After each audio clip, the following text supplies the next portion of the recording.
माझे नाव काय मराठीला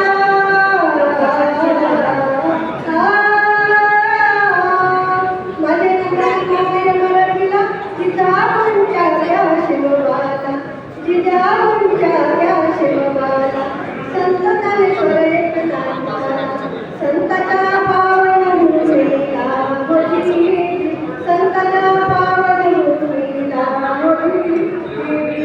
काय वर्णू राजाची कीर्ती काय वर्णू राजाची कीर्ती सुगंधात नाही अशी मूर्ती खनखनावात तो डंका खनखनावात तो डंका सांगते कथा की ऐकावं जी कथा की ऐकावं जी तर असा हा स्वराज्याचा इतका मुख्य असणारा उत्तर तिचा उतारा होता म्हणून त्या आई तुळजाभवानीला विनंती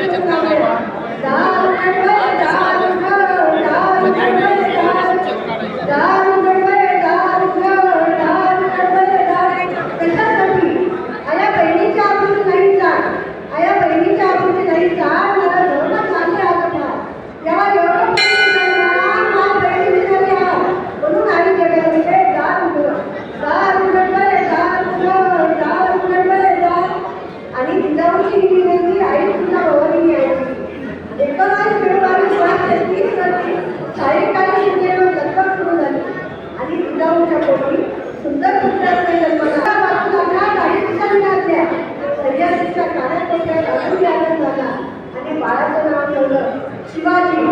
दिवस उगवला सोन्याचा दिवस उगवला सोन्याचा बाळा जन्म झाला हिंदवी स्वराज्याचा हिंदवी स्वराज्याचा राजा महाराष्ट्राचा राजा महाराष्ट्राचा त्यानंतर आपण जाणतो आहोत शिवशाही आली आणि सगळीकडे आनंद झाला.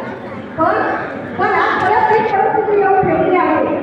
आपल्या आया बहिणीच्या आधीच निर्णय घेत आहे. माता भगिनींनो, जर शिवबा परत जन्माला यावा असं वाटत असेल तर स्त्री शिक्षणाबरोबरच देश रक्षणाचे डोळाही तुम्हाला लागले पाहिजे. अशी तरुण पिढी बघा. नवधर्म झाले वेळ झालं नवधर्म झाले वेळ झालं नाही संस्काराचे जन्म झाले. घडवा शिवबा परी हा बाळ घडवा शिवबा परी हा बाळ देई आया बहिणीला मानव देई आया बहिणीला मानव. मला आजच्या तरुण पिढीला एवढंच सांगायचं आहे की शरीराने सुभक्त होण्यापेक्षा विचाराने सुभक्त व्हा हीच आजच्या काळाची खरी गरज आहे. धन्यवाद.